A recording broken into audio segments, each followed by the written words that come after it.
முதலில் நடித்த திரைப்படம் எது அப்படின்னு உங்களுக்கு தெரிஞ்சு அப்படின்னா மறக்காம நம்ம சேனலை சப்ஸ்கிரைப் பண்ணிட்டு இந்த வீடியோக்கு ஒரு லைக் பண்ணிருங்க.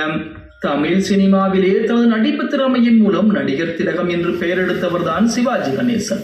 நடிப்பு பல்கலைக்கழகம் என்று அழைக்கப்பட்ட இவர் 1952ஆம் ஆண்டு பராசக்தி படத்தின் மூலம் தமிழ் சினிமாவிலே அறிமுகமாயிருந்தாலும் அதற்கு முன்பே தனது குரலை தமிழ் சினிமாவிலே பதிவு செய்திருக்கிறார் என்பது பலருக்கும் அறியாத ஒரு தகவலாகத்தான் இருக்கிறது அப்படின்னே சொல்லலாம். அதாவது 1952ஆம் ஆண்டு கிருஷ்ணன் பஞ்சு இயக்கத்தில் வெளியான படம் தான் பராசக்தி திரைப்படம். மூட நம்பிக்கைகளுக்கு எதிராக அமைந்த இந்த படத்தில் திரைப்படத்திற்கு கலைஞர் கருணாநிதி வசனம் எழுதியிருக்கிறார்.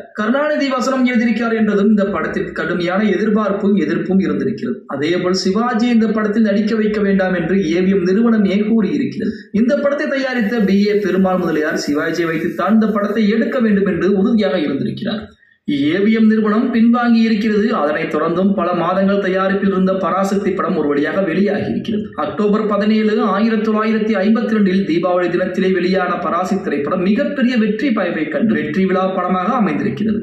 இந்த படத்திற்கு பின்பு சிவாஜிக்கு என்று பெரிய ரசிகர் பட்டாளம் உருவாக இருந்த நிலையிலே அவருக்கு பட வாய்ப்புகளும் குவிய துவங்கி இருக்கிறது. அதே சமயம் பராசக்தி படத்திற்கு முன்பே சிவாஜி ஒரு டப்பிங் கலைஞராக தமிழ் சினிமாவிலே கால் பதித்து விட்டார் என்பது சிவாஜி ரசிகர்களுக்கே தெரியாத ஒரு தகவலாக இருக்கும் அப்படின்னே கூட சொல்லும். தமிழ் சினிமாவில் முதல் பேசும் படம் இயக்கியவர் தான் HM ரெட்டி அவர்கள். இவரது இயக்கத்தில் 1931ஆம் ஆண்டு வெளியான காளிதாஸ் படம் தான் முதல் பேசும் படம். அதனைத் தொடர்ந்து ஒரு சில படங்களை இயக்கிய HM ரெட்டி 1951ஆம் ஆண்டு தெலுங்கில் நெசுருடி என்ற படத்தை இயக்கியிருக்கிறார். இந்த படத்தை தமிழிலும் வெளியிடும் உரிமையை வாங்கிய PA பெருமாள் முதலியார் இந்த படத்தில் நடிக்க மொக்மாலா கிருஷ்ணா என்ற நடிகருக்காக தமிழில் குரல் கொடுக்க சிவாஜி அழைத்திருக்கிறார். தமிழ் சினிமாவில் நடிகராக அறிமுகமாவதற்கு முன்பே இந்த வாய்ப்பை சிவாஜி ஏற்றுக்கொண்ட சிவாஜி அவர்கள் அந்த படத்தில் டப்பிங் பேசிவிட்டு அதற்காக சம்பளமாக 500 ரூபாயும் வாங்கியிருக்கிறார்.